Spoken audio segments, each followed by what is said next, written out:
Welcome back to Behind the Play. My name is Alex Adams, and we've been on a bit of a hiatus for the past couple weeks, but I am joined by the one and only Tic Tac TOmar.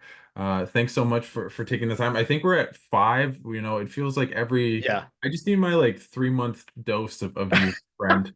I just need to Yeah. be in the perils of Leafland just to remind myself how happy life is.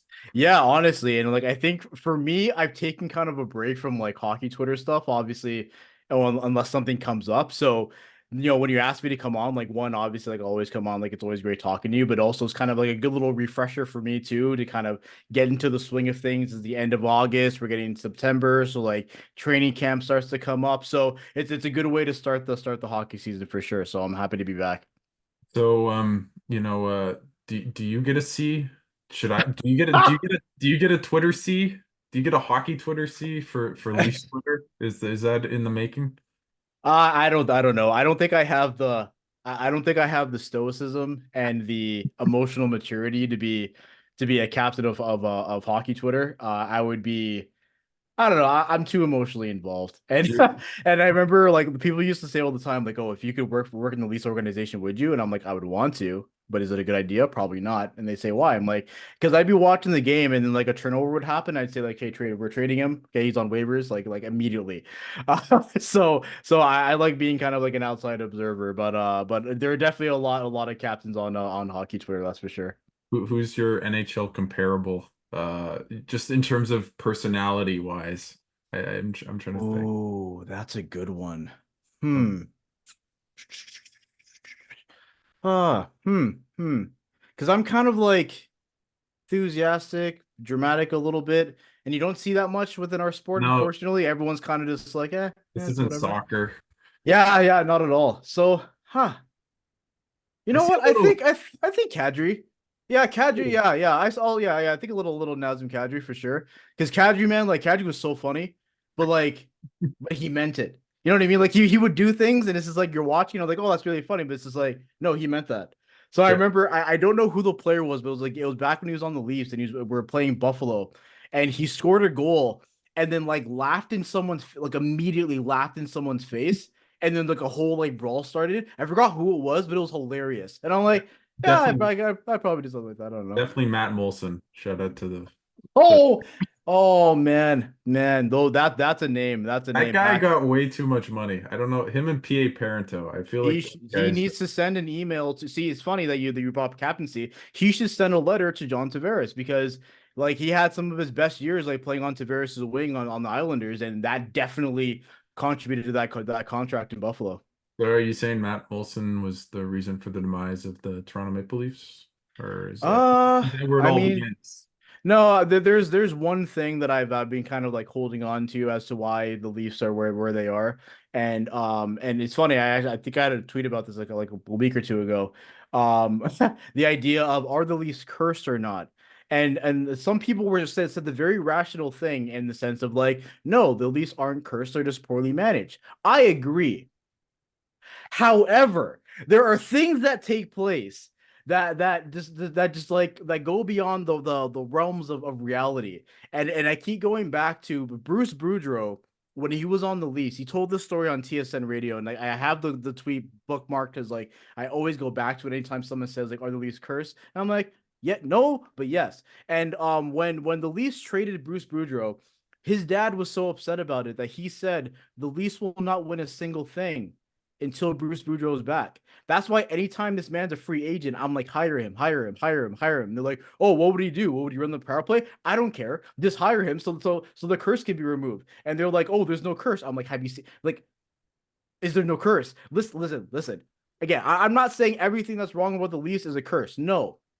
But when I'm watching Joseph Wall come up as like a pretty good goaltender in the playoffs, then gets injured on a goal that was going in anyway with zero point 0.1 seconds left in the game,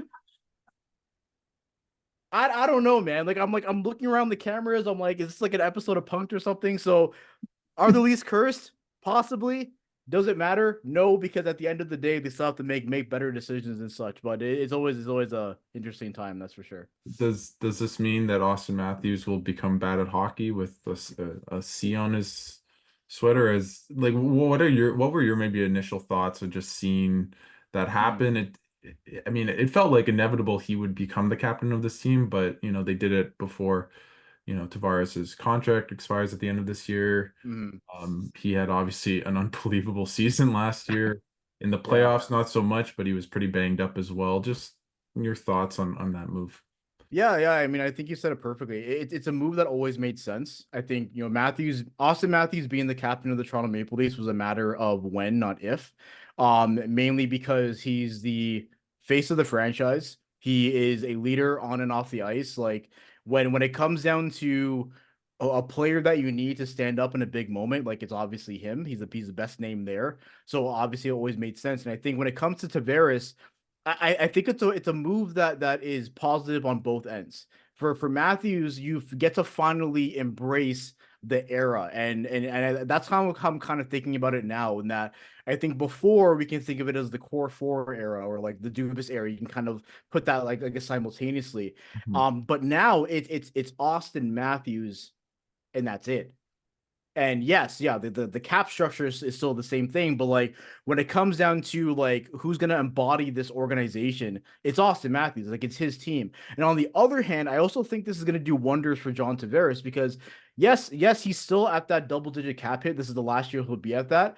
But the idea was always okay, well, as Tavares is getting older, like where like can he would he quote unquote accept, playing lower in the lineup? And it's like, okay, well, it might be tough with him being the captain playing in the bottom six, even though it does happen. Like Jordan Staal, I believe in Carolina, he's a captain. He's in the bottom six, but I think it would have I guess a different flavor in Toronto. But now I think he can really lean into this new role where like yeah he's still part of the leadership group, but he doesn't have to answer for everything. And anytime things went wrong, Tavares was always the one to answer for it. And bless him, but the things he says Yes, don't help. he's not a quote.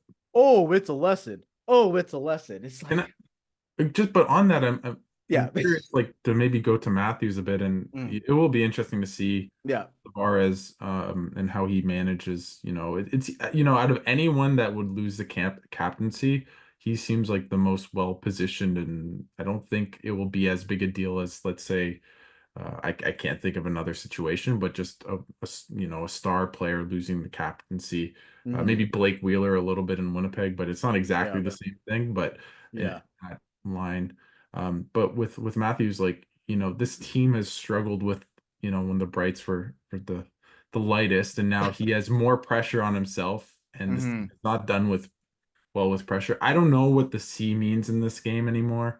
Yeah. Being around the Senators and seeing Kachuk, like he's obviously the leader, but like, does it really matter as much as it used to be? Like you don't think Well, about the Florida Panthers and say, that's Sasha Barkov's team, and they just won the Stanley Cup, right?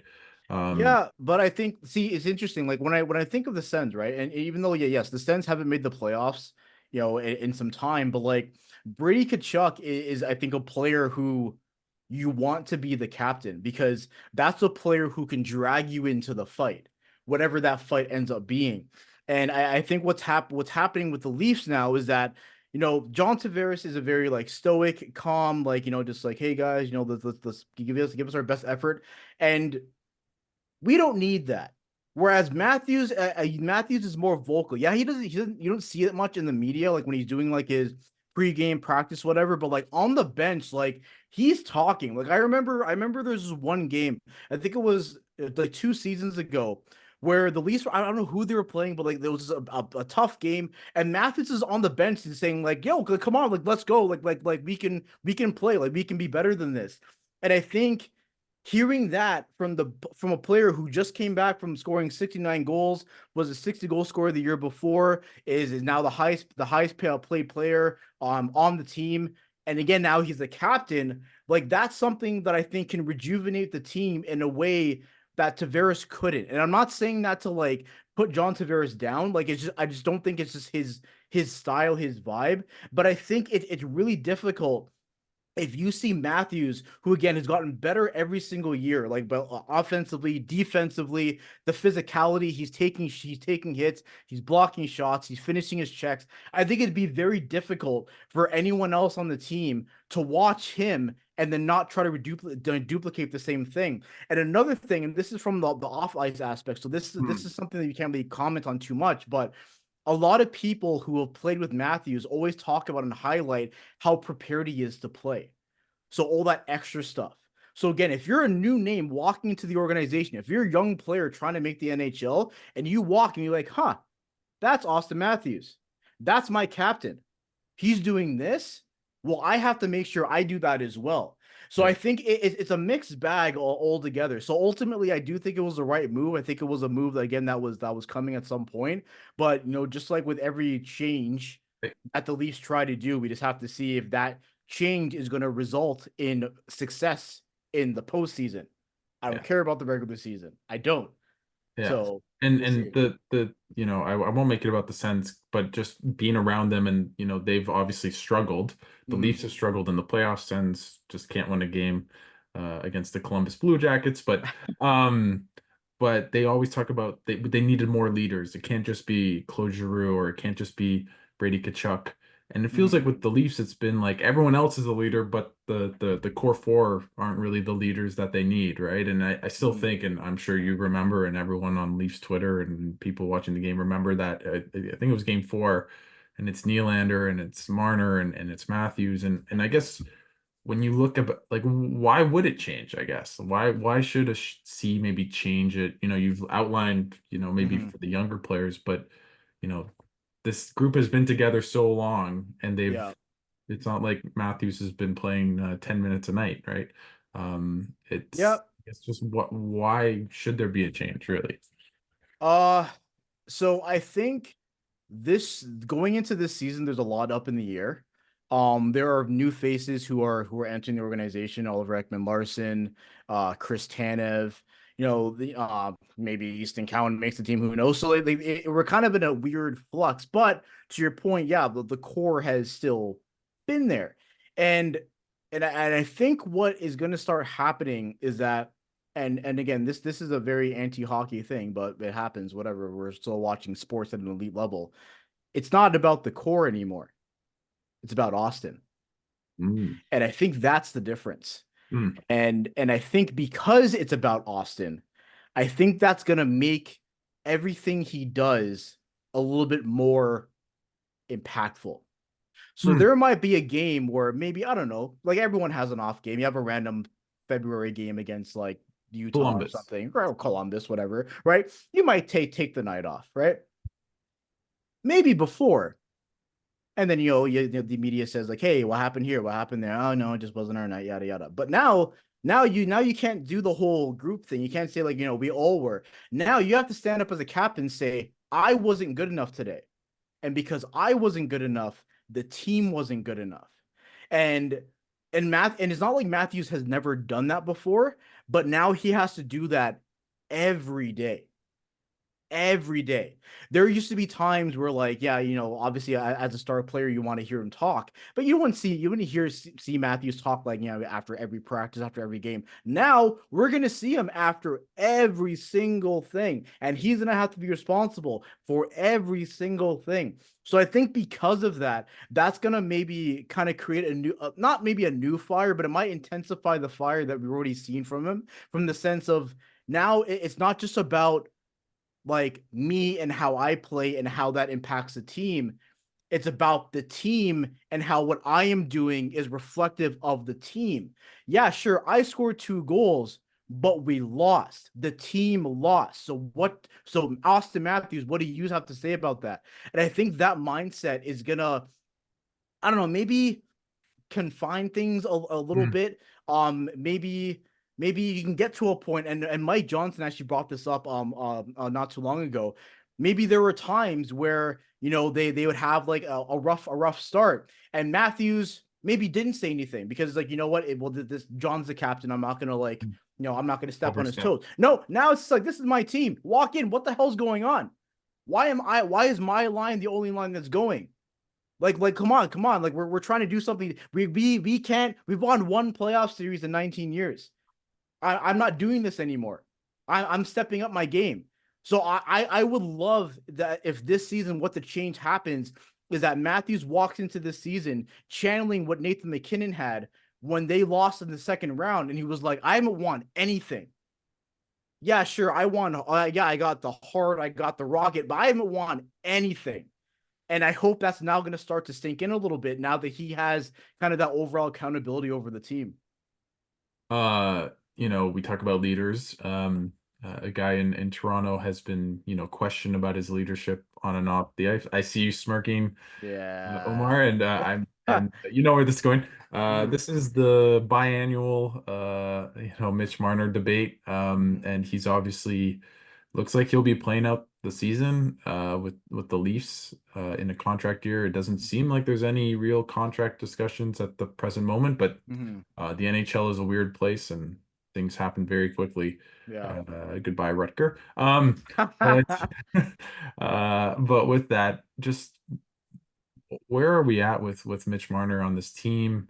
How much of an impact will just maybe the circus that will be him entering his final year in Toronto, the Mhm. trade speculation, potential contract negotiate, like how can this end up well? Like how can this season go well for him? I find it hard. I'm finding it hard to see this ending up well. Yeah, I mean, I think the only save this, well, not the only saving grace, but the big saving grace is that the last time, Marner was playing in a contract year, I believe was the year he put up like 94 points. So we know he can perform on an expiring deal. I think the bad thing about it is that I don't think anyone has the appetite for what could happen around that contract again, especially when the expectations to advance as a team is such the focus is such the focus now. And but it's going to be the story that every day that Mitch Marner does not have a contract past this year, there's going to be questions about it. And we all know what he's going to do. He'll walk in a training camp and say, you know what, bro, right now I'm focused on the Leafs. I'm a Leaf right now. I want to be a Leaf, the usual stuff, which is fair. But you don't have a contract, right? And the same thing happened last year, like with Nylander. Nylander walked in contract year, he didn't have a deal signed during the season. Fine, okay, it's done. So like that I guess path is still there. Given who Marner's agent is, I don't think that's gonna happen. I think if he doesn't have a contract signed by the opening of training camp, then this is gonna go into this offseason. Um, Now, as far as what it does for him, again, I hope for him it's kind of a bit of a prove it year, which is interesting considering again what we've seen from him. But there's been a lot of dialogue, especially after how he performs or how he doesn't perform, whatever in the playoffs. I think Marner's going into this year with a lot to prove. I think there are a lot of people that he kind of wants to show and say like, hey, there are a lot of people who think that I can't hack it anymore, that I can't handle the pressure, that I can't play on my boyhood team anymore. But I think he's gonna take that opportunity to kind of say, I can still do this. I can be a key piece on a championship caliber team. Um, but I think with everything, it just comes down to how the team is performing. If everything is good, hey, everything is good. Now, if things are bad and Marner's on like a 5, 6 game pointless streak, then you can have is the pressure of the contract you're getting to Marner. But Is does it, so can I just interject? Does it even yeah, for matter sure. about is it just let's see you at the end of, hopefully, if you're a Leafs fan, June or May, and see how, because like Mhm. Mitch Marner will put up 80, 90, whatever points in the regular season. What's he Yeah, going to do in the playoffs? So I guess it's like, for me, as in, not in Leafs land, but why yeah, sign him to anything he does during, based on what he does in the regular season? Like with Nylander last year, at least he yeah, would be the one player that pretty consistently played in the playoffs. yeah. Well, sorry. Um, but with Marner, and I don't understand what the Leafs are doing right now, because they know it's going to be a circus. They didn't make a decision on him one way or the other. Uh, Yeah. I think because of how everything worked out timing wise, with the no movement clause, with moving on from Dubas, and when they had that opportunity to make a move. Um, again, there's been a lot of dialogue around it. I wouldn't be surprised if people in the lease management had been talking about it. And I'm only saying that just because that's what they told us. They said, everything's on the table and we're considering everything. And I'm like, yeah, okay. Um, so personally, and this is just me, there was a time where I would say, oh, it doesn't make sense to have a player like that and just to have him have the year and walk. But that was me in the past. Omar now, I'm okay with having the year play out. We see how things go, and then literally the evaluation starts once the playoffs start. Um, we have seen them try to go with this structure of having the majority of the cap dedicated to a certain number of players at the same position. And when they lost to Boston, I said over and Time. over When did they again. lose? Which which Thank which you, year? Alex. Thank you, Which Alex. year? I had no idea that there were multiple years. This recent one, unfortunately. Okay, just The, making sure. yeah, Game seven? yes, yeah. Which one? Um, so the main thing that the main thought that was playing in my head over and over again was it doesn't work. It doesn't work. There's no wait and see. There's no lessons. There's no we're growing. There's no we will this and that. Like it does not work. So if Mitch Marner is trying to get like a 12 or 12 and a half or a 13-year per year contract, it's not going to work. It can't. And this lease regime can't make the same mistake that the last lease regime made, where it's just like, okay, we'll bank on the salary cap going up and things will be fine. No, because after the four, you have Matthew Nyes, who's probably going to need a deal soon. You're gonna have who knows what happens to Fraser Minton. Maybe he becomes a player. Maybe Easton Cowan becomes a player. Now again, like they don't have to answer that at the end of the season, but they have to establish a new precedent. And it really, I hate to go back to Kyle, that being Dubas, but like it really it stabbed my soul when they asked like what was something that you I'm paraphrasing here like what was something that like you could have changed, and he talked about pretty much how poorly he handled the contracts, which yes, it set a horrible precedent. And again, and it's funny, and a lot of people will like kind of clown on Leafs fans for doing the same thing. That every time a player gets signed to a deal, Marner's name gets trending because that's what should have happened. I'm Yep. looking at like the bridge deals or like the single digit long term deals. Like I'm looking at what Montreal's doing cap wise. I'm like, we should have done that. The only players who should have been making double digits are like Tavares because of free agency and Matthews. That's it. But now, because of how they set up their negotiations, everyone is at a point where they can walk in and say, hey, this is what I want, and you're going to give it to me because I'm this player. And they can't do that anymore. They have to establish a new precedent. And I think that's another part of why Matthews being captain is so impactful.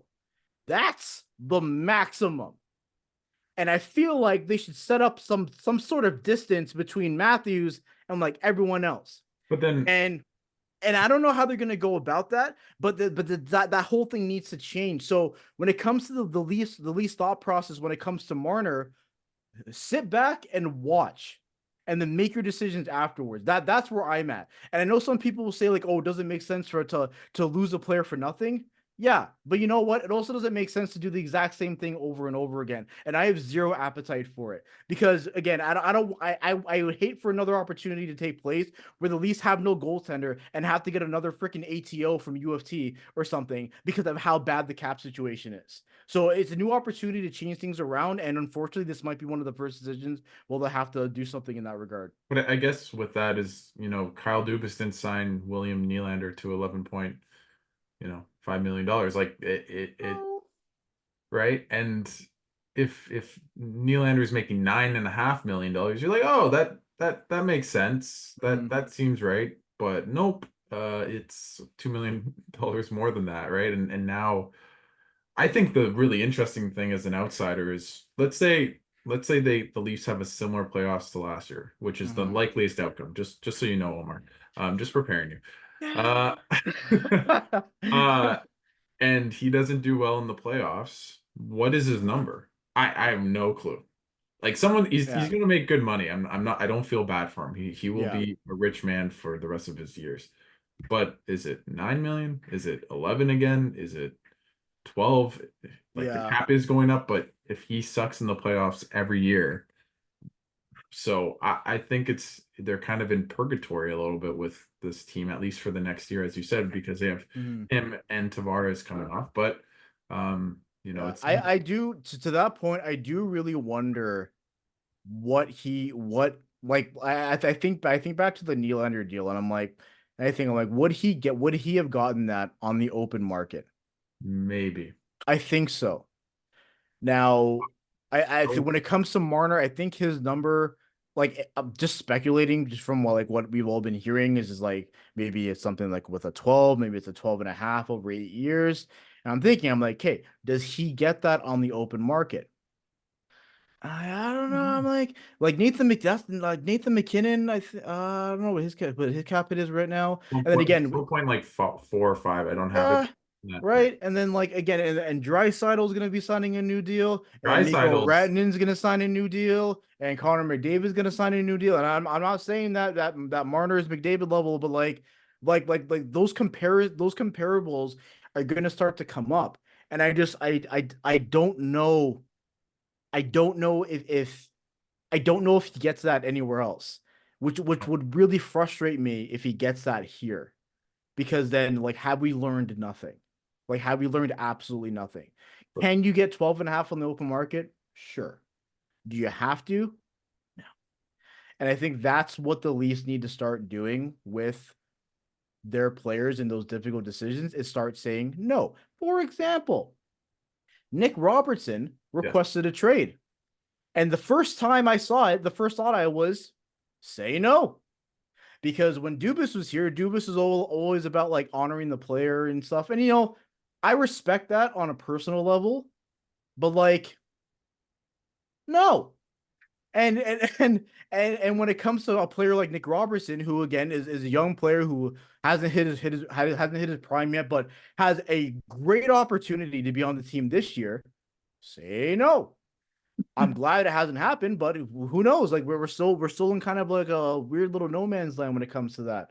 Yeah. So I to be, devil's advocate, Nick Robertson is, Nick Robertson and Austin Matthews, Mitch Marner, William Nylander were oh very yeah. different. Like yeah. Oh So yeah, yeah. It's not from the sense of like comparing the players specifically. It's yeah, from for the sure. I sense of know. just saying, hey, this is Put what a you foot down. want. Okay, no, because we're gonna think about the team and the organization first. And I know nowadays it's the thing is to rip on Vegas, but let me tell you something about Vegas, man. Vegas only cared about winning. They did not care. They would bring you in for a year and a half and then ship you right out because all they cared about was winning. And at the end of the day, they won. Does anyone think about how can anyone remember the details of that Marc-Andre Fleury trade?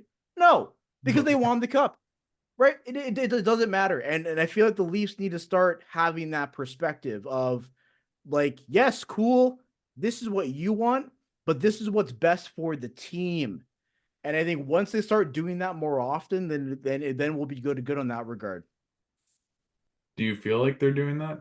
Outside of the Robertson, you could argue with the Nylander deal, Tanev, Ekman Larson, Mm. those deals seem a bit kind of pricey and not the great. Yeah, That's I guess that's my best transition to yeah. maybe the job that Brad Treliving has done in the past year and a bit, and where this team is right now. Like, how have you liked his off season so far? I think as far as the off season has been okay. I think I'm happy that Morgan Riley finally has a right shot defense pair, after many, many, many, many, many years. So that's great. Um, I like the Oliver Ekman Larson contract just because of what other defensemen got. So like when it was first announced, I was like, oh boy. But then when I saw like other defensemen getting signed, I was like, oh, okay. All right, well, Okay, I guess it's an easier Okay. pill to swallow. So I like that the defense is better. What I don't like is that we didn't really address the offensive depth, and we're kind of in the same position as we were in the past, where we're kind of just hoping for Disney stories. A lot of people I'm seeing are penciling in Bobby McMahon in the top six. I like Bobby McMahon. He kind of came out of nowhere. Now, I hope that the offensive flair that he had at the end of last season continues. But again, that's a hope and a maybe. We don't know. I'm also seeing people pencil in Matthew Knight to be on the top line. I would love that.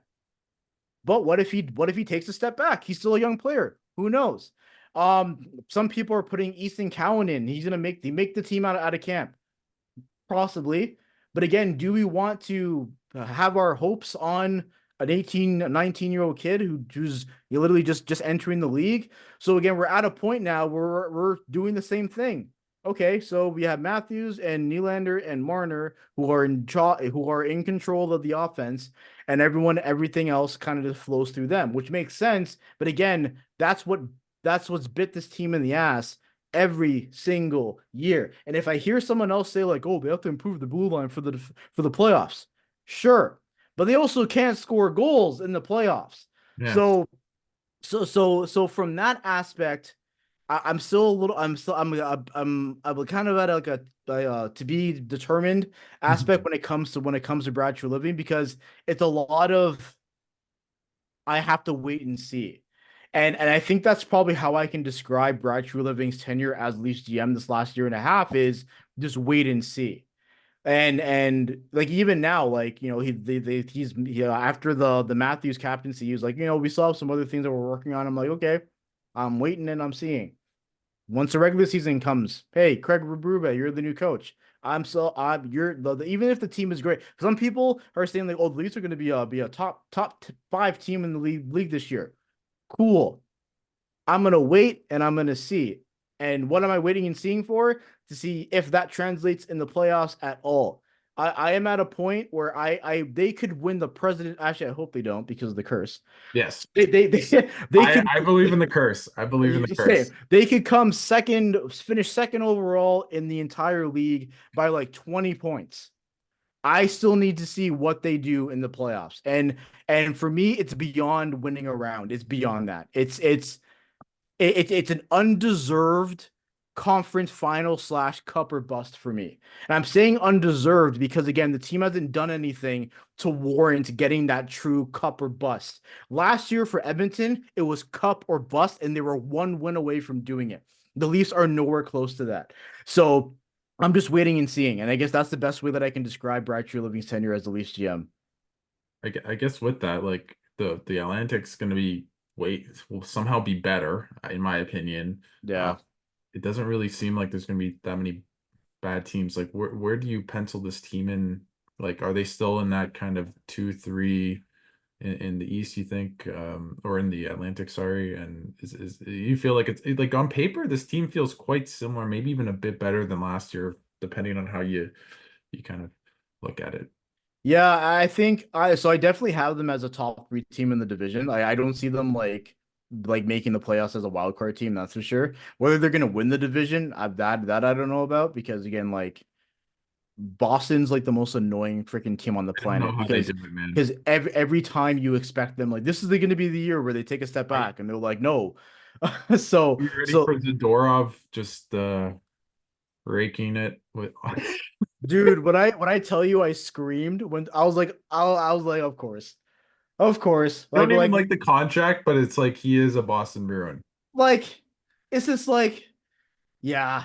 like like when they got announced, I was just like, Of course he signed there." Like of course. Like and he's already saying Boston Bruinsy stuff. Like of course. Like I'm so looking forward to just hating him right off the rip. But yeah, but like Boston I still see as a team being there.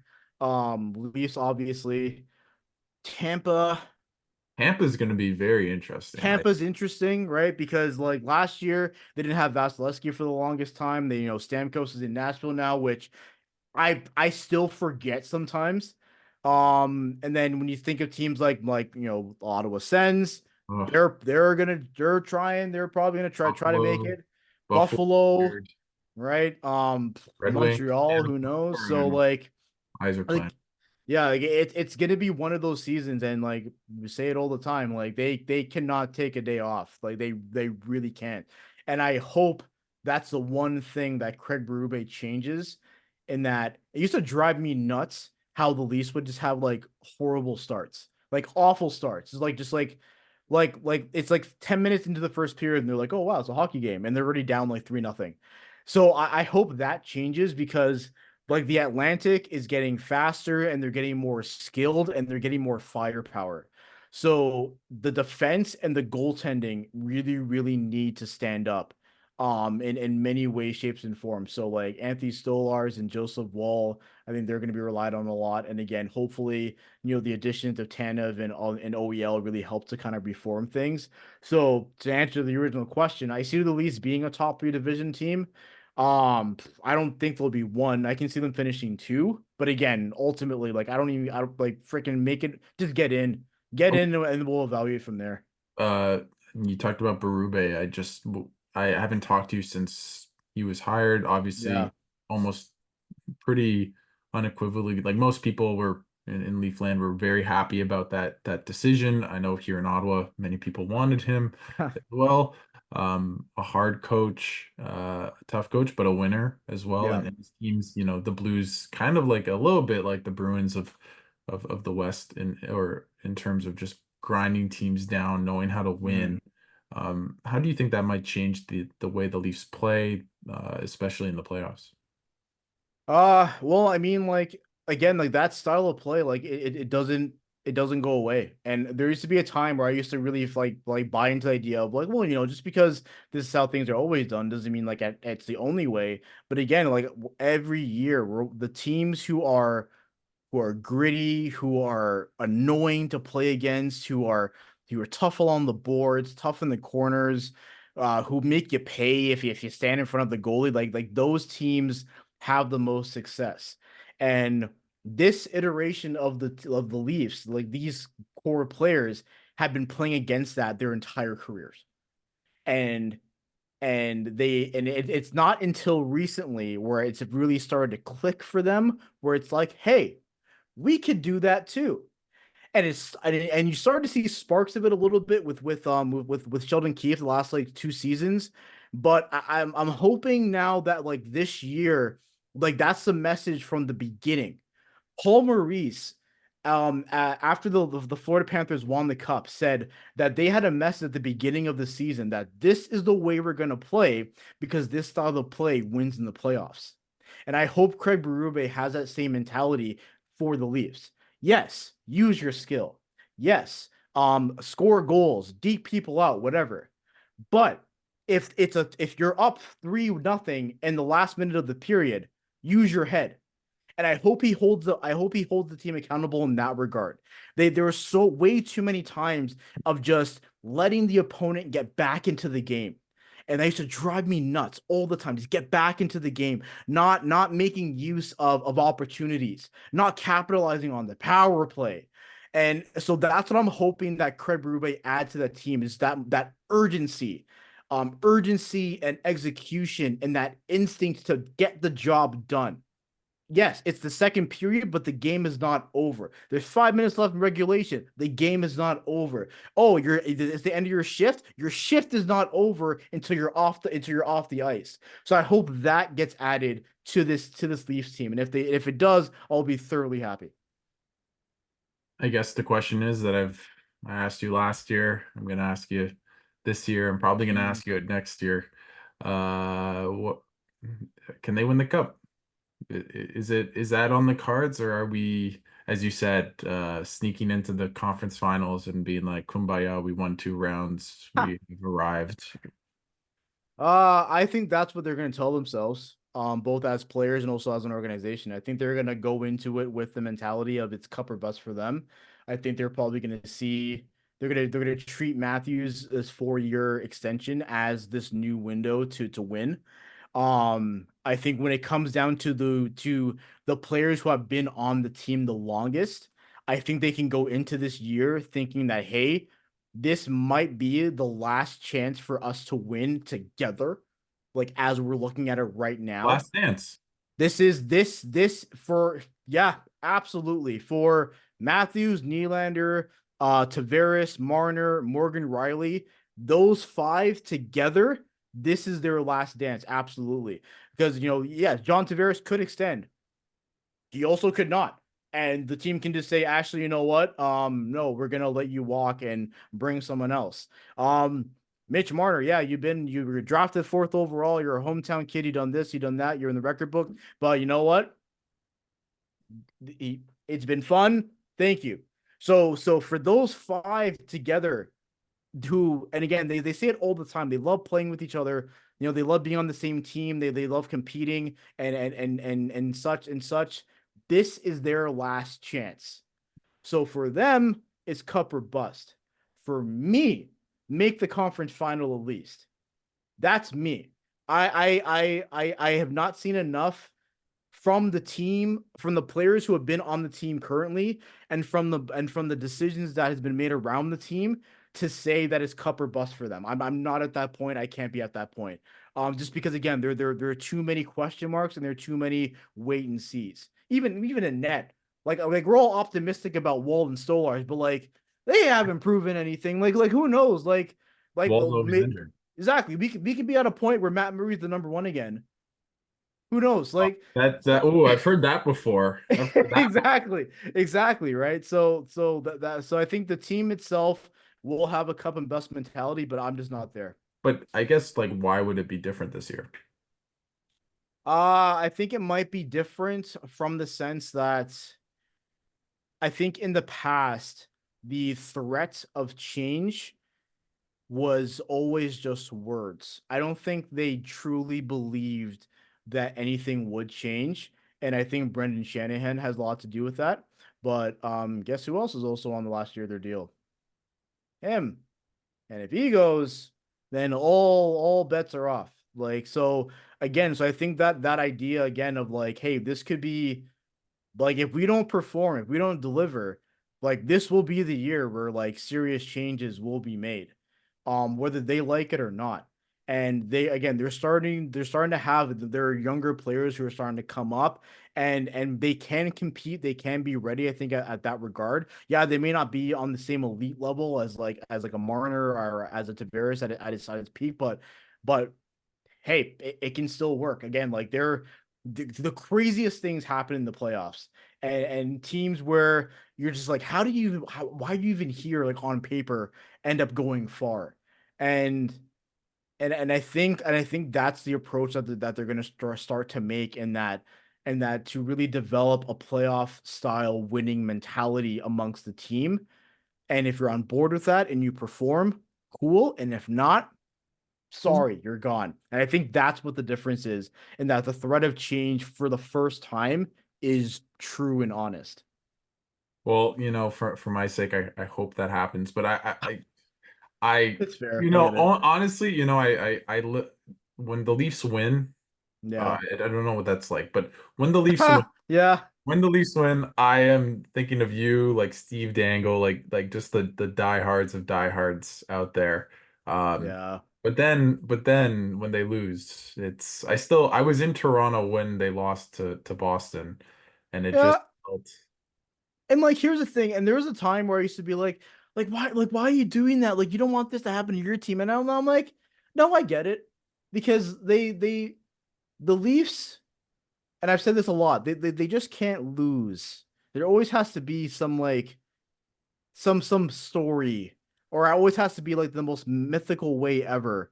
And again, like game seven again against Boston again, the a puck goes into the crowd, a person wearing a Nylander jersey catches the puck, yep. and then William Nylander scores a goal, and you're like, whoa, wow, all they have to do is hold on for I 10 know. minutes and then Boston I scores. know. I was Yeah. like, this actually makes too much sense. And it's Yeah. So yeah. it's like I also like a non-Leafs fans who rip on Leafs fans. I get it. I get it. That's the nature of the game. But just hopefully there will be a time where we can finally not be the butt end of the joke. But again, there's not been much that will make me think that that will change. But I what I really want in the Leafs locker room is yeah, I just want a big placard that says it's about the journey, not the destination. there are certain like where like I don't want to hear the word lesson like I remember when Tavares was on the World Championship team and he was like, oh, it's a lesson. I was like, it's like there's so many things that they're just tainted for us, and that's Mhm. definitely one of them. So we'll see. But I don't know. It'll be an entertaining season, like all together, and and I'm sure we'll all have a group collective freak out when the Devils beat us because of course they will because it'll be Sheldon Keefe. So yeah, Well, you watch know out. what? I think this is the best segue. We talked about game sevens collapse. Yeah, I want to just do a couple quick hitters before I let you go because there's actually sure. been a lot of NHL news in the past week or so, and Yeah, today as we record. But I think the biggest one, at least, has just been maybe what might you might look back at this day as or this move or a couple moves in tandem as a really big kind of momentous change in the environment and ecosystem of the NHL in terms of offer sheets and yeah. the Oilers, obviously, St. Louis. I don't know if Doug Armstrong and Stan Bowman will ever get a drink anytime soon. Uh, but obviously Broberg and Holloway were offer sheeted for I think 4 and a bit million and then 2.3 million, I believe, Hmm.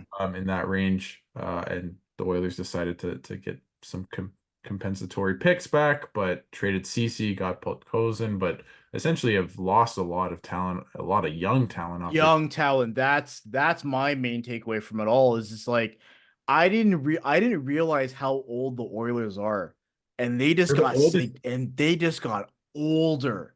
Um, and that's tough. I mean, but I wonder if as the organization they think, okay, well, you know what, we have McDavid and Draisaitl, so like, well, it doesn't matter. But like at the same time, it's like they kind of hope that like those like first round picks kind of like make their way up. And again, like I don't know what like Philip Broberg's like ceiling was, but like He was good. I know a lot of Oilers fans were really high on him. And I think of him, I think of like what Evan Bouchard has become, and it's like that could have been a really cool like 1-2 on the blue line, like Dylan Holloway, and he was another first round pick who He I played think really well in the playoffs. yeah, really good potential, I think, to be one of those players who just like ignites with McDavid or Draisaitl. And again, anyone can, but it's the age that's really interesting there. And I wonder how that changes any decisions.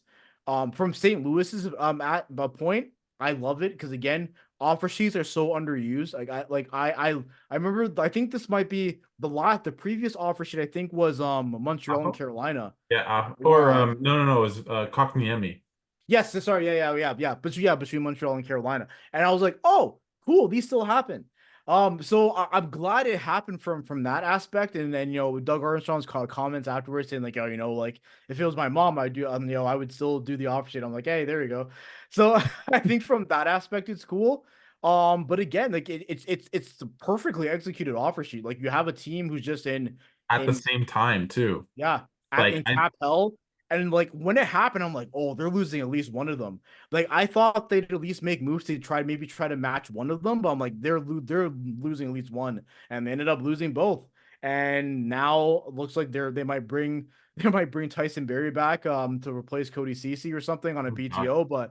oh But yeah, god. I just I like that aspect because again, like if you use it really well, like offer sheets are sick. And the Blues are a team that like they kind of disappeared a little bit, But but they'll be sneaky. They got oh, they're that go. such an honest organization. I respect it so much. If they go into a year, they're like, hey, we're not good.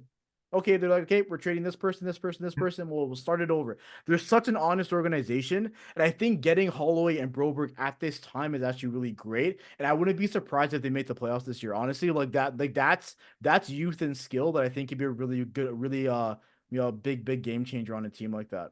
But how do you think this, bigger picture wise, will change the way teams look at offer sheets? Because it should. Like Yeah. everything in my mind is like, oh, GMs, they're gonna change their mind. They're gonna be like, "Oh, this is smart. We can use offer sheets. Only give up Hmm. a second round pick."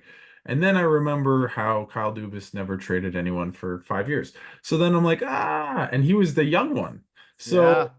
I guess, do you think it will change? How will it change things? I hope it does because I think Hmm. it'll give a proliferation to young guys on deals who are getting paid now, but Yeah. guys in between, right? Like, um, Yeah.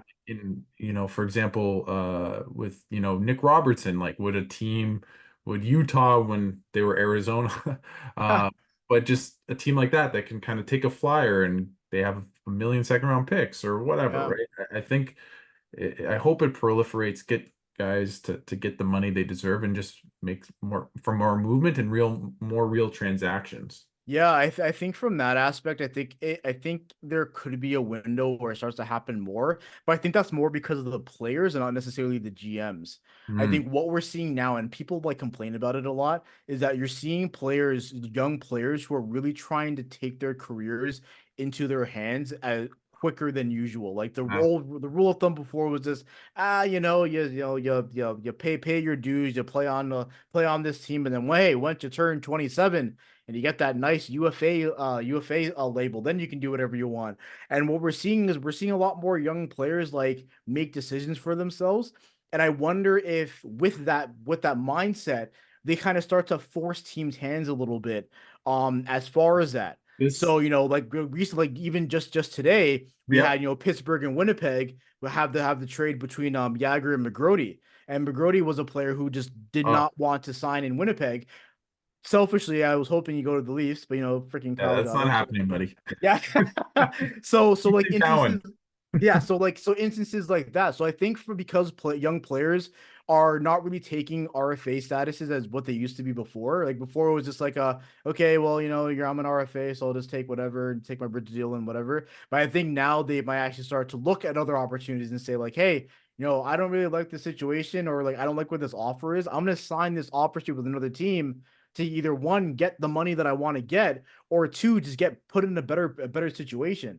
And I'm seeing a lot of Oilers fans, and again, like, and for Oilers fans who are listening, like, just like correct me if I'm wrong, but like a lot of people are saying like, oh, like Holloway should fire his agent because he Why? put himself in a bad position. I'm like, we don't know that. He Like got paid more he money. I saw he yeah, was offered $1 million and he got yeah. 2 point something million. Yeah, more money. Maybe he gets a better opportunity. Maybe he ends up playing on a top power play unit. I don't think he's playing on a top power play unit in Edmonton. Freaking McDavid, Draisaitl, Nugent Hopkins, Hyman, like who's Hyman, coming off? Hyman contract. Oh, okay. Just Yeah, anyway. So like, so I think there could be I guess a reality where we start to see more offer sheets just because players start to kind of force them a little bit more. Yeah. Yeah, no, for sure. Now the Winnipeg Jets fan in me is like, okay, are we going to be a franchise? No one wants to go to Winnipeg. They just had a first round pick who just asked out within 2 years. Yeah, yeah. And it will affect Canadian teams too, but I mean, there's also a lot of Canadian players too. But Yeah. I really think about Winnipeg, and not just because I'm a fan, but it's like the least desirable place. Hmm. Like if you're Kevin Shoveldayoff, do you even draft Americans at this point? Like you just saw an Mm. American go to the college route and be Kevin Shoveldayoff just said today, McGordy told him, I'm not coming. And he's like, why? He's like, I just don't want to be here. I wore the jersey and I didn't like it. I'm like, I think you saw the weather reports, but that's okay. Yeah, there's probably some other details in that answer, but who Yes, knows? but Yeah. I think it's going to be interesting to see. And I'm not against players going where they want. Like if you think Yeah. about any other industry, for the most part, maybe Silicon Valley, everyone has to go to San Francisco, but for the most part, like people have some sort of autonomy where Hmm. they live, where they go. And in the NHL, it's like, oh, you're going to Utah. Oh, I'm a Mormon. No, it's like, right. It's like it's just a different world, right? So Yeah. it'll be interesting to see how that shapes out. I guess the last one, just because I guess always ties to the Jets because it's me. No, I'm kidding.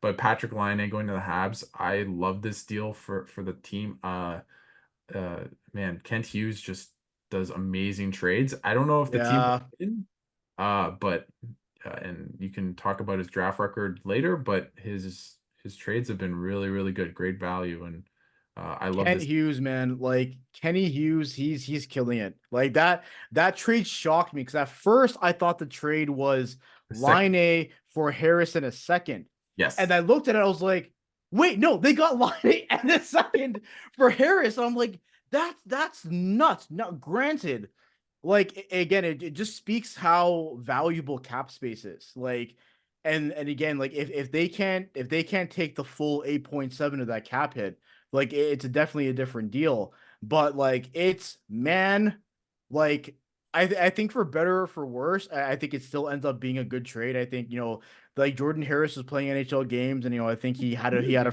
good future in the NHL. But they have other defensive prospects who are I think waiting to play. And then again, if Patrick Laine just if he takes that scenario and he knew it's a new organization with the bright lights of a hockey market. He's back in Canada. You know, this could the Habs Cole could be Caulfield on a power play is crazy. is stupid. So like I applaud Hughes for the trade, man. Like I think it's a trade that makes so much sense. And again, it was a trade that I hoped didn't happen. But hey, I guess we'll be seeing a lot of Line this season. But no, but just for Line as a person, like I just hope that it works out for him. Yeah. Just considering like everything he's gone through this year. But as a player, I hope that whatever damage he does is not against the Leafs because all we need is another Matthews versus Line. It's just like Oh, I was on Line A. I can't for a year and a half, for 2 years, 2 years, 2018, and then it kind of fell off. it's But okay, Alex. We all make mistakes. It's fine. it's okay. I know what it's like to win a couple rounds in the playoffs. I've seen it twice. Oh yeah, you see, this is why being a Leafs fan sucks. Is that you can't chirp like they like No, I know you can never chirp. It it, sucks, and it's like your yeah, hands are tied behind your back every time. exactly. But the honestly, the first reaction I had to that trade was the Habs are better than the Sens. That was my first. That was my first Well, reaction. I was like, oh, hmm, not that far apart. But yeah, also that Habs blue line is shaky to say the least. they're goaltending too, I don't know. Their right? goaltending's outperformed itself. But anyways, we're going on Yeah, tangents. But yeah, my last question before I let you go is who yeah. best team in Canada next year? Oh, that's a good question. Best team in Canada. Man, man. Oh gosh. Shout out to Sam Chang. I think Vancouver's legit. I don't think but that being said, there are some question marks there. Like we don't know. I don't know if it's clear on Thatcher Demko's status. I don't think so. That can be a big kind of if iffy there. Um ah man, I think I'll say Edmonton. I think being one win away from the Stanley Cup is going to be a sting that's going to continue to sting up until the playoffs start next season. And I think it'd be kind of foolish just to kind of completely write them off. Like, for better or worse, they still got there. And yeah, even though they are older, I still think these you still have McDavid and you still have Draisaitl. They're I think supposed to be getting better. yeah, they're supposed to be getting better. So who knows? And or I don't know. Maybe this is a whole way of just trying not to jinx myself because like if there was ever a year for the Leafs to just pop off and be like a top team in the league, like, it would be this year. Just because no one would care. Yeah. Like everyone would like, oh, the Leafs are on a heater. I'm like, yes, it's March. Okay.